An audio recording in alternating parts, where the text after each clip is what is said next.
Parku Bun Velipoj është një nga hapësirat më të mëdha të natyrës së mbrojtur në vend.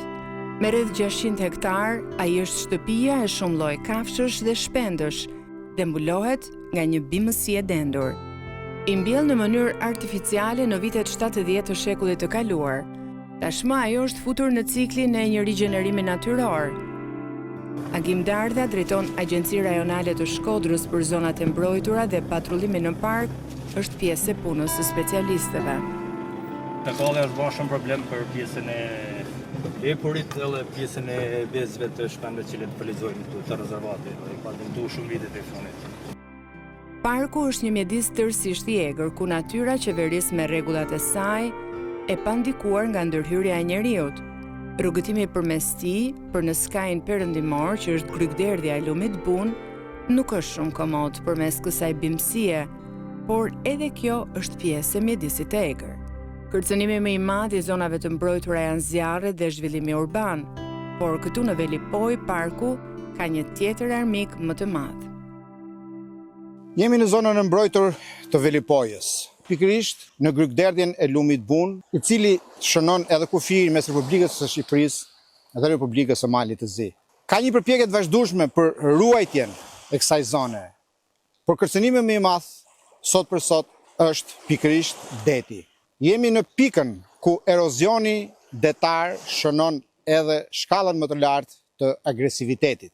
Deti është armiku i përhershëm i kësaj zone, i cili së paku në 3-4 dekadat e fundit ka shënuar një dëm të jashtëzakonshëm.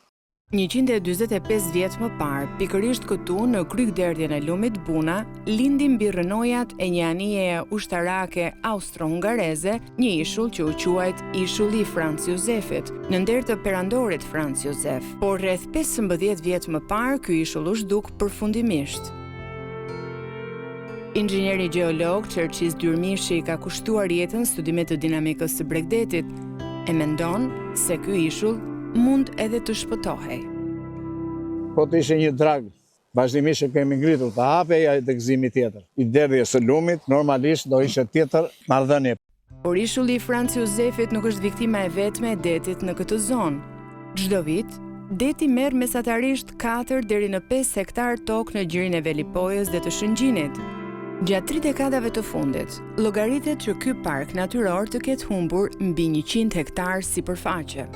Nëse përpiqemi të përshkruajmë përparimin e detit, çfarë mund të kujtojmë nga gjithë koha që ju jeni punonjësi i këtij parku? Duke mos filluar tek ishulli i Franz Josefit, i cili ka shumë vite që ka qenë në pjesën perëndimore të parkut, mund të verifikojmë edhe me ish-bankierët e diktaturës, të cilët kanë qenë mbi 70 metra në distancë ku ndodhemi tani në pjesën e detit, ku tani më sot nuk ekzistojnë fare. Prezenca e tyre është zhdukur, që kjo tregon që deti ka përparuar në drejtim të tokës. Duke parë për llogaritjet e fundit në 3 dekadat e fundit në këtë sipërfaqe të gjitha në pjesën e Velipojës, nga delta e Bunës deri ke krana e Hellit, mund të themi që mund të kemi një diferencë rreth 100 hektar të cilat janë gabuar nga deti.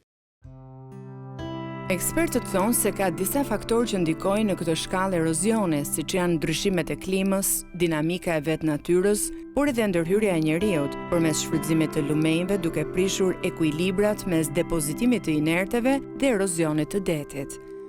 Në zyrën e informimit të parkut, ndodhen harta që tregojnë dinamikën e detit. Këta lumenj, 10.000 vjet deri sot që janë krijuar. Studimet tregojnë se 10.000 vjet më parë, Velipoja ishte det dhe toka krijohet nga aluvionet lumore rreth 4.000 vjet më parë. Kjo është mali i Reçit, e kemi. Kjo është maja e zezë. Dhe pjesa para 10.000 vjeç llogaritë se kjo s'ka qenë fare. Amosvald deti po kërkon të rikthehet në kufijtë e mira viteve më parë. Specialistët këshillojnë studime strategjike për të projektuar vepra inxhinierike për të frenuar erozionin, i cili me këto ritme shumë shpejt do të përplaset në zonat urbane.